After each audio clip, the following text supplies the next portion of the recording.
he was really, really happy with the adjustments they've made, and he said he likes the way the truck is coming to him as they go into a long run so far tonight here at ORP.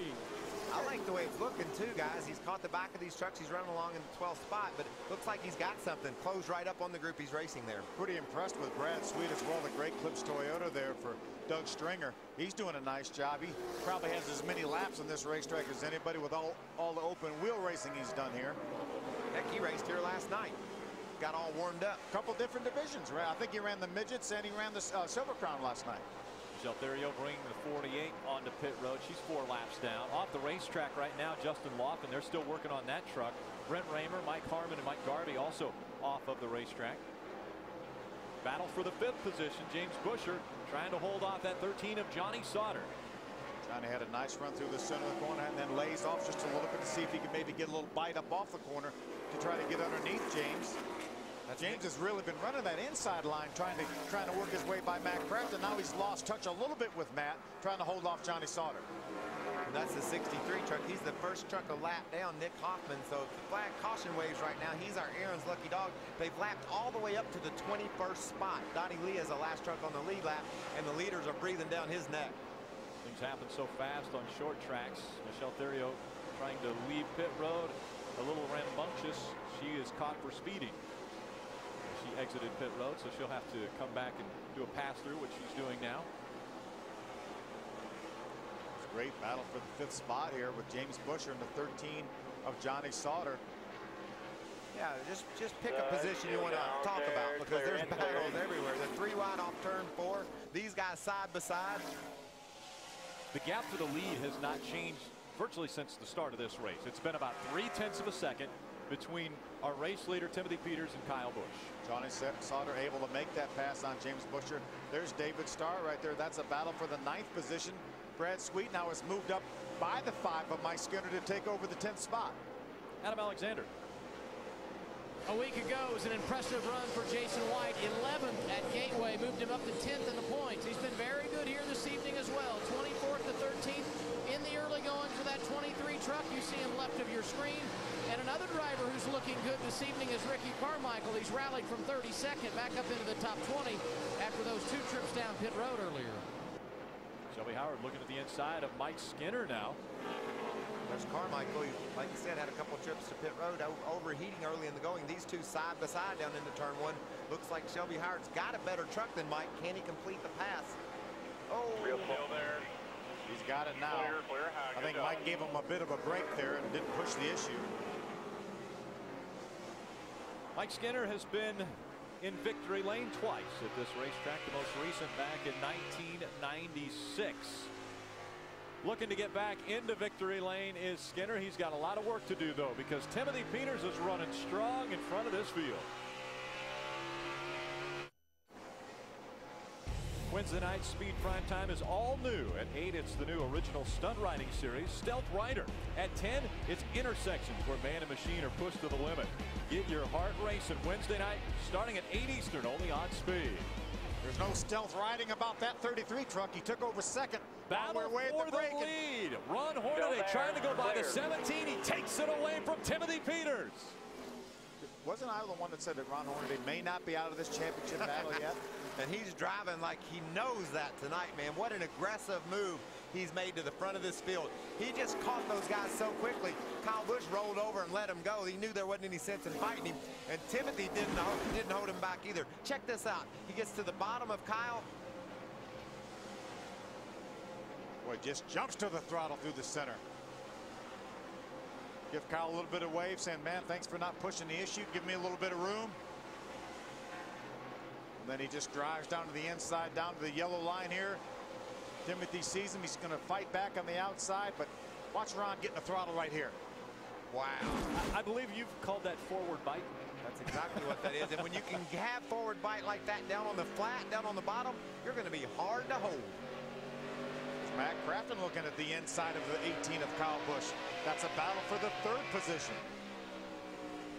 Crafton running in the 4th position after starting 4th. Kyle Busch running 3rd just in front of him. 2nd now is Timothy Peters after leading the first 60 some odd laps, and now the 33 of Ron Hornaday in front of the field. To see ya. It's going to be a good battle for second. They could be 3 wide. Kyle Busch to the bottom. Matt Crafton's going to look down there as well. Kyle wasn't able to get the power down that time, coming up off of 4. He's going to continue to persist to the bottom of the racetrack. He's going to be just about dead even, coming off of 2 this time. Matt Crafton says, you better get it done down there, Kyle, because I'm going to fill up that space on the high side. Creeps up the racetrack just a bit. He tries to take that spot away from Peters. He does. Timothy Peters now tries to stay on the back bumper as the 88 of Matt Crafton looking to the inside of Timothy Peters. And don't you know, Timothy saying, boy, my day was going so well. I was leading for 60-some laps at him, and now all of a sudden he's in a battle for 3rd. And it was about 15 laps ago that he came on the radio and said tight in the center fill. The first time he had given any hint that this truck was not perfect all night long. And now he's gone from the lead to having a battle for 3rd on his hands. Crafton to the inside, Ray. And Adam, after they released Doug George from the 33 truck, the phone started ringing up at KHI. And this weekend, Ernie Cope is calling the shots for Kevin Harvick and the number 33 team. And Ron Hornaday has his 4th crew chief of the year. But they've had a lot of decisions to make about how to move forward with this team. So observing tonight in the background is Kevin Buskirk. And Kevin has been on the radio all weekend listening to the communication between Ron Hornaday and Ernie Cope. And I think there's a very good chance that he is going to be the guy calling the shots for the number 33 next week at Pocono and from there forward. Yeah, Ernie Cope's been pressed into double duty here the last couple of weeks. He worked with Kevin last week for that win at Gateway, now working with Ron. And the reason he's working with Ron here is because Ron is also driving the 33 Nationwide car tomorrow night. So they wanted Ernie and Ron to be able to work together all weekend. Don't you think Ron's going to say, can I just have that guy? I really like the way my truck's going right now. Well, surprisingly, after Ron wins the championship last year, he loses Rick Wren to Kyle Busch Motorsports. And that chemistry then goes away. And they've been trying to find that chemistry once again to get Ron back into victory lane. David Starr, Shelby Howard battling for the 10th spot. Just about identical lap times that last lap. Shelby gets to the inside. They're side by side entering turn number 1. Jason White getting this vantage point. Giving us some great pictures. Jason's driven straight up through this field all the way up to the back of these 2 trucks right along in the 12th spot. This is your battle for 10th. Jason, I talked to him before the race, and he said, I don't know why I qualified so bad. I got a great truck. My truck, you know how positive he is. He said, I'm gonna be good tonight, I know, but I'm gonna spot him a lot here at the beginning. He went shopping when he came here to Indianapolis. Had bags and bags of things that he I couldn't get over how many bags he was carrying. What do you do when you go to Indy? You go shopping, apparently, if you're Jason White. Right now, he is racing right behind Shelby Howard in the 2. You know, we talk about up front starting position being so important. Man, we've already run through 75 laps of this race. You start back in 17th or 18th. It's just really hard to make up that many spots because it's so difficult to pass. We talked about the pit window being around 120 to 130. We've had a lot of green flag racing now. Ron Hornaday out in front 12 of the 74 laps. Hornaday led 310 of the previous 601 laps run here in the last 3 races. Can he dominate this one? He's looking good out front right now.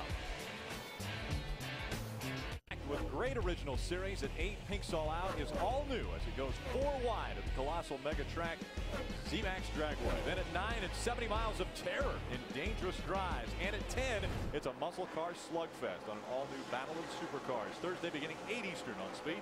Rick, I'm telling you, we've had a lot go on here lately. We have a new guy running second, Matt Crafton. Watch this now. This is Kyle Busch, the 18, running second. This is right before we went away to commercial. Matt just drives down to the inside. We've seen him down there a lot. All 4 tires below the yellow line, Mikey. It looks like he gasses it up right in the center of the turn and runs through the middle faster than these other guys to clear him.